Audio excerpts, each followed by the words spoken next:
escenario tan sencillo que yo le mostré ayer. Si quiere, se puede quedar con esta copia. Okay.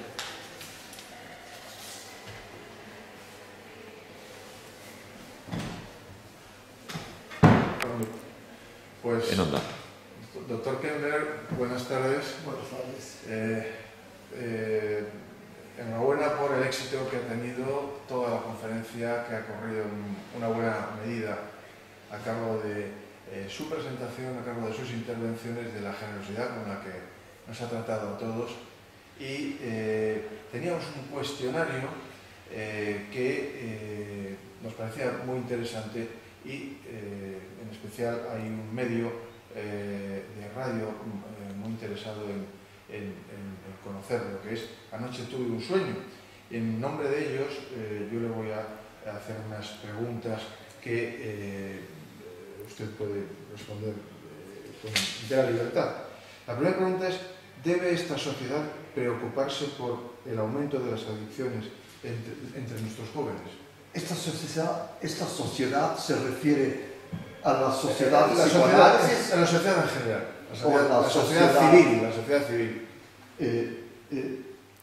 Sí, por supuesto, es un problema social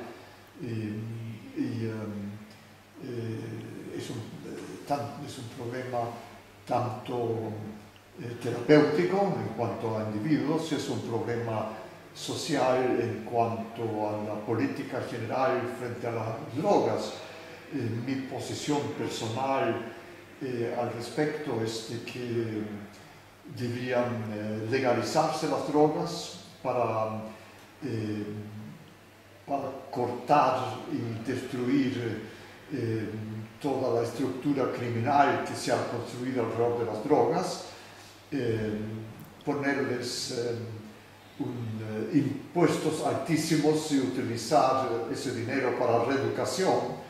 Y creo que es sumamente importante como parte del proceso educativo de la escuela, de la juventud, de destruir la idealización de la droga y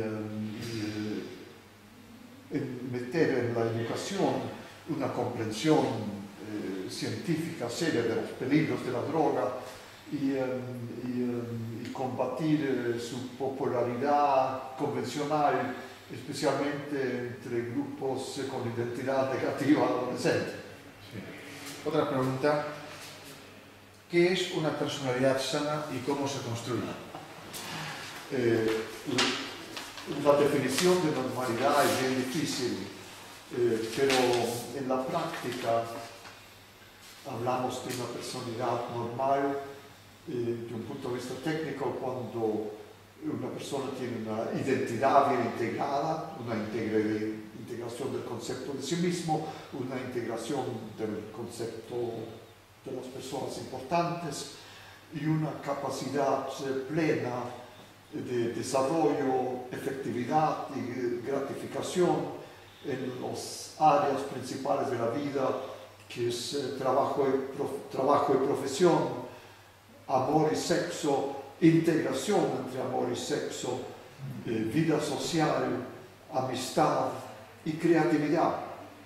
Y una personalidad con rasgos flexibles, no limitada por rigideces que impiden un funcionamiento pleno, que es tanto de adaptación, capacidad de dependencia y capacidad de independencia y autonomía, y gratificar las necesidades de tipo afectivas, agresivas, sexuales, dependientes en forma normal.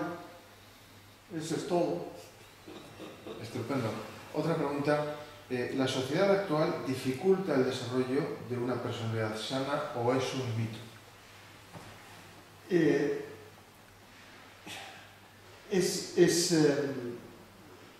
una simplificación excesiva culpar a la sociedad. La patología de personalidad deriva de las primeras experiencias de vida, de la vida familiares, depende en parte también de factores genéticos, constitucionales, en cuanto a la disposición temperamental al establecimiento de relaciones interpersonales,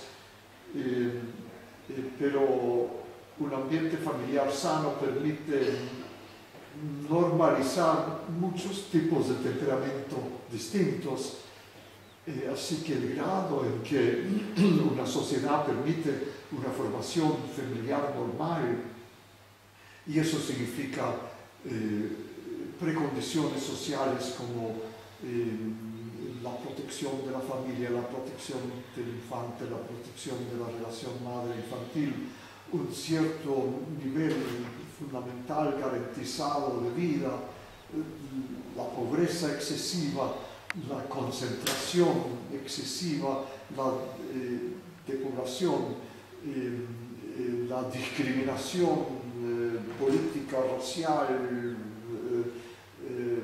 nacional, pobreza extrema, criminalidad tolerada ambiental, son todos factores que interfieren con la estabilidad del desarrollo del niño dentro del espacio familiar normal, y desde ese punto de vista no se puede dificultar a la sociedad en general, sino a condiciones socioeconómicas y culturales específicas que pueden afectar la formación del niño en la infancia. Sí. Otra pregunta: agresividad, narcisismo o autodestrucción. ¿Cuál diría usted que tiene peor pronóstico? Yo creo que el pronóstico está dado por la combinación de gravedad de la agresión, gravedad de la conducta antisocial, gravedad de la falta de desarrollo de un superior normal, gravedad de la patología de relaciones de objeto. Eso en conjunto son los factores pronósticos más importantes: agresión, conducta antisocial, superior, capacidad de relaciones de objeto. ¿Por qué el hombre o la mujer del siglo XXI se queja tanto de angustia? No sabemos si angustia es mayor en este siglo. Las angustias toman formas distintas y hay grados de tolerancia distintos y hay mecanismos de defensa contra angustia distintos, pero no tenemos evidencia que indique que este es... estamos hablando de qué siglo, el siglo XXI. Déjeme recordar que el siglo XX no era un siglo tan rosado. Teníamos dos ideologías fundamentalistas, marxista comunista y nacionalista fascista, que en conjunto produjeron millones de víctimas.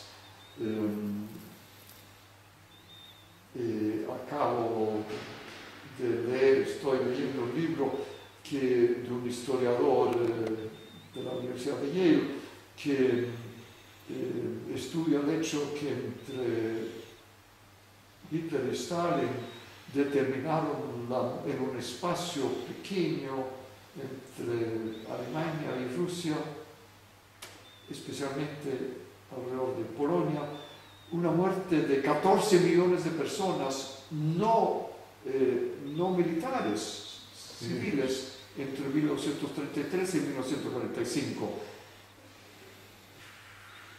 Y en el siglo XIX, que parecía tan ideal para los europeos, hubo explotaciones coloniales salvajes en África.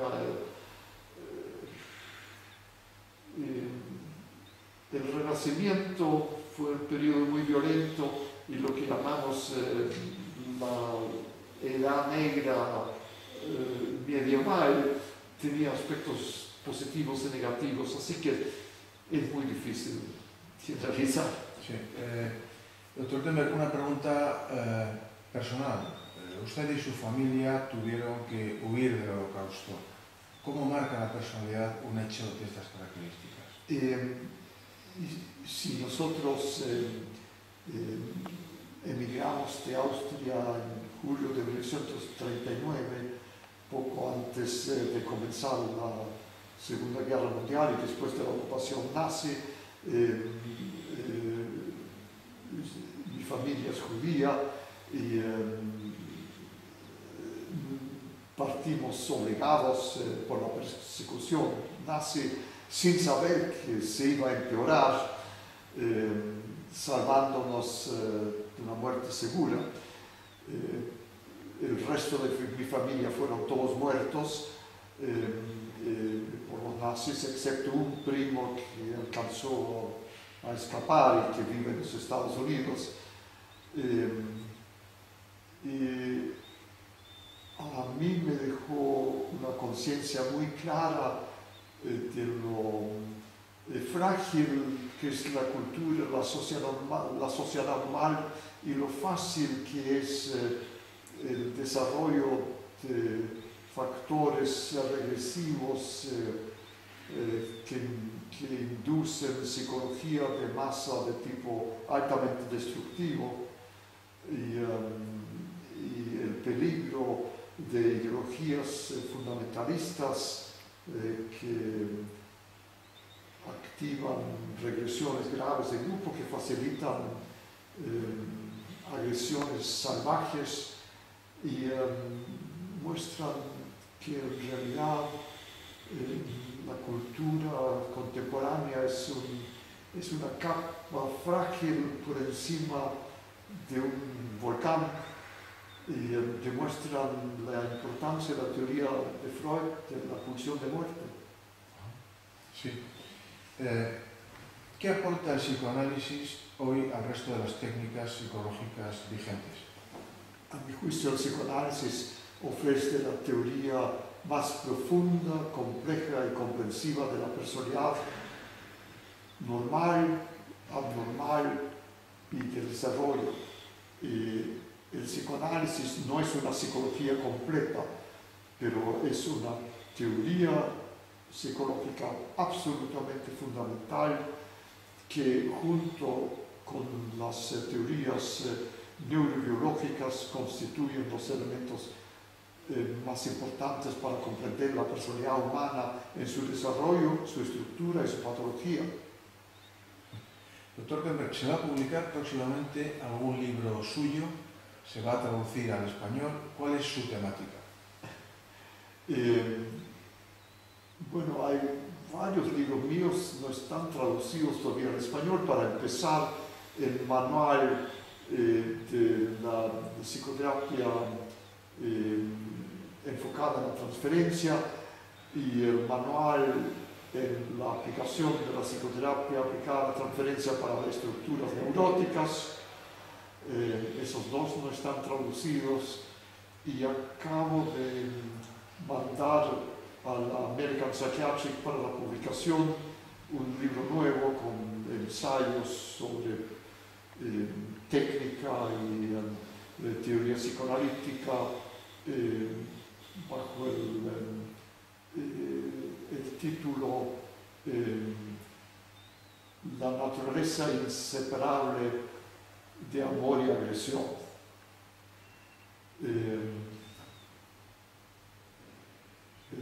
Y ese libro no ha salido todavía en inglés y por lo tanto no está todavía traducido. Si tuviera que dejar un único mensaje como herencia de toda su obra, ¿cuál sería? Único mensaje.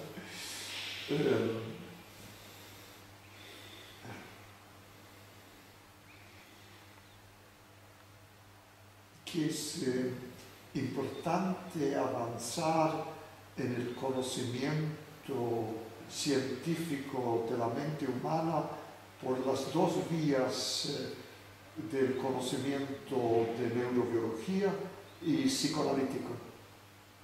tal vez una pregunta próxima. ¿Dónde está, a su juicio, la esperanza en el futuro? ¿La esperanza de qué? Es un término muy vago. La esperanza en el sentido de una vida social relativamente normal, yo creo en la ideología liberal,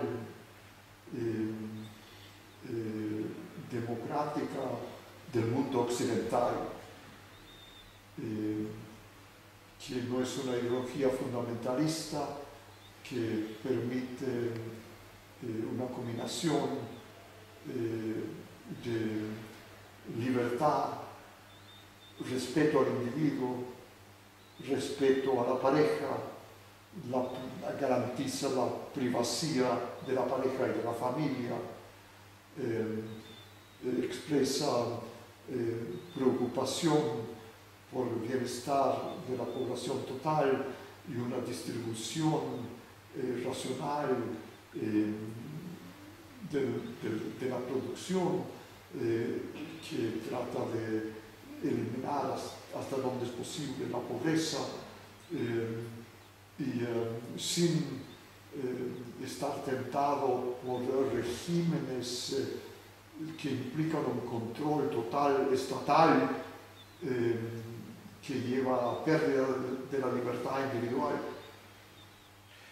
Espiritualidad, búsqueda de la trascendencia, otra alternativa. ¿En dónde se siente más cómodo, doctor Kemmer?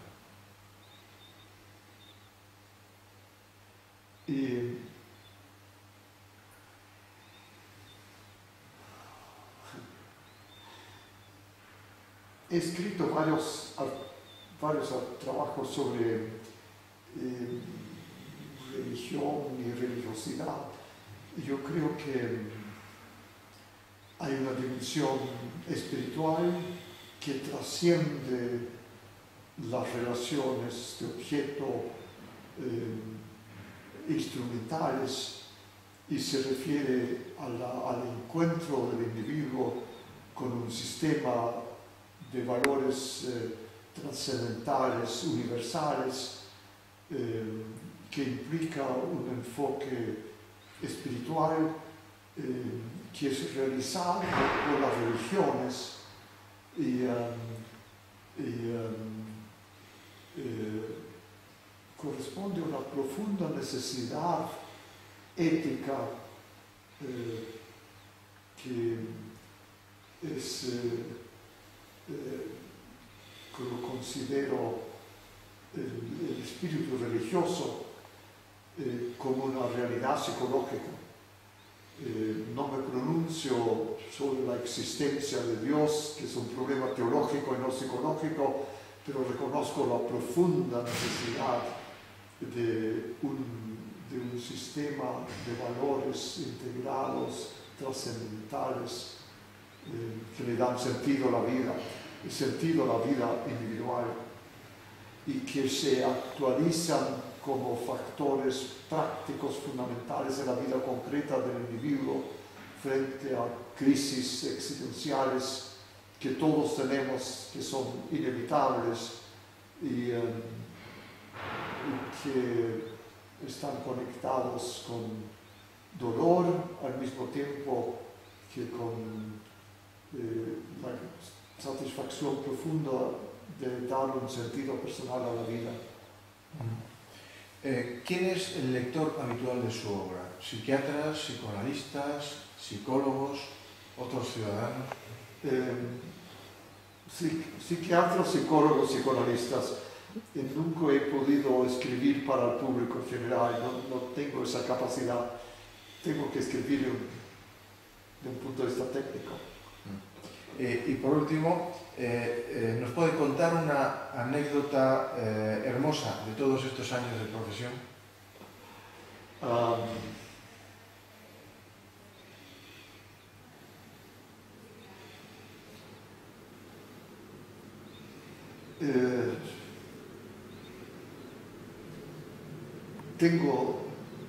Tenía un tío muy famoso que se llamaba Manfred Sacker, el descubridor del tratamiento de la esquizofrenia con coma insulínico, y que mi mamá siempre usaba cuando tenía problemas conmigo para preguntarle cómo manejarme. Era un psiquiatra biólogo y yo le tenía un terror, a pesar que era una persona muy amable, y que emigró a los Estados Unidos, tenía su propia hospital y fundación en Boston. Y cuando me formé de psiquiatra, nunca quise escribirle porque era demasiado orgulloso, quería hacer mi propio nombre, pero después cuando ya me recibí de médico y ya fui psiquiatra, decidí contactarlo y le escribí diciendo que tenía un sobrino psiquiatra también, y la carta le llegó 3 o 4 semanas después de morir. Es una nota un poco triste que muestra que a veces el orgullo no es muy útil como guía práctica de vida. Pues muchísimas gracias, doctor Kendler, por su amabilidad. Ha sido un placer tenerle con nosotros. Muchas gracias.